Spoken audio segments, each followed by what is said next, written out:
Bienvenidos a este episodio, donde exploraremos un tema clave en las relaciones internacionales, a los conflictos y disputas territoriales por recursos. El agua, el petróleo, el gas, los minerales e incluso el mar mismo se han convertido en fuentes de rivalidad y guerra. Hoy hablaremos sobre las teorías de la llamada guerra por recursos, el papel que juegan en conflictos armados, las disputas por zonas marítimas exclusivas, y veremos ejemplos en América Latina, África y Asia. Prepárense, porque este recorrido nos muestra cómo lo que debería unirnos muchas veces termina dividiéndonos. Empecemos por las teorías.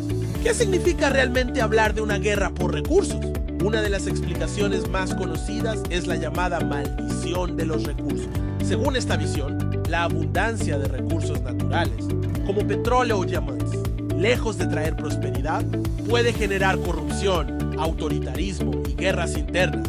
Otra perspectiva es la teoría de la escasez. Aquí la idea es la contraria. Cuando faltan recursos básicos como agua o tierra fértil, la competencia por ellos puede convertirse en conflicto prolongado. Y finalmente está el enfoque geopolítico. Los recursos no solo son riqueza económica, también son poder estratégico. Controlar petróleo, gas o rutas marítimas significa tener influencia sobre otros países. En pocas palabras, tanto la abundancia como la escasez pueden ser caldo de cultivo para guerras difíciles de resolver.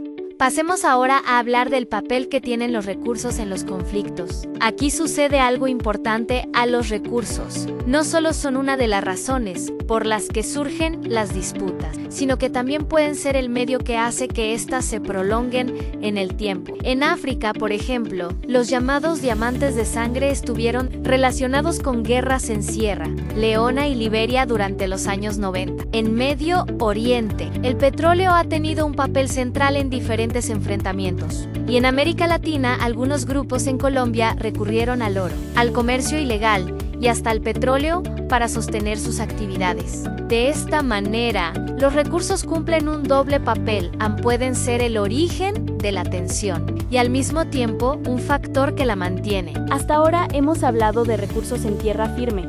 Pero, ¿qué pasa en el mar? El océano es una de las fronteras más disputadas del planeta. Según la Convención de las Naciones Unidas sobre el Derecho del Mar, cada país tiene derecho a una zona económica exclusiva, que se extiende hasta 200.000 millas náuticas desde su costa. En esa franja, el Estado puede explotar recursos como pesca, gas o petróleo. El problema aparece cuando las fronteras marítimas no están claras, y ahí es donde comienzan las tensiones. En el Mar del Sur de China, países como China, Filipinas y Vietnam reclaman las mismas aguas, que además son ricas en petróleo y pesca. En América Latina también tenemos casos. Colombia y Nicaragua han llevado sus disputas al Mar Caribe, mientras que Perú y Chile lo hicieron en el Pacífico. En un caso que terminó en la Corte Internacional de Justicia, el mar, más que un espacio de cooperación, se convierte en un tablero de rivalidad. Para aterrizar mejor el tema,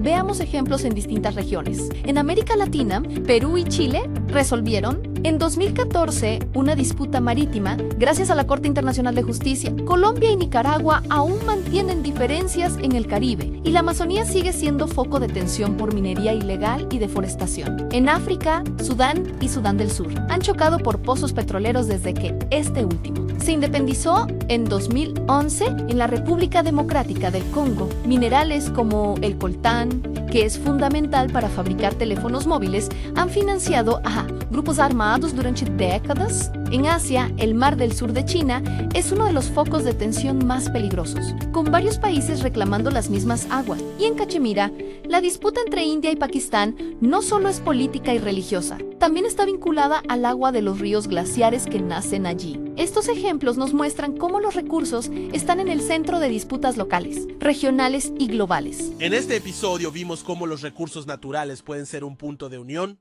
pero también de conflicto. Tanto la abundancia como la escasez generan tensiones, y en muchos casos los recursos se han convertido en el motor que prolonga las disputas. Diamantes, petróleo, agua o territorios marítimos. Todos muestran que detrás de cada conflicto no solo hay diferencias políticas, sino también la lucha por el control de lo que sostiene la vida y el desarrollo.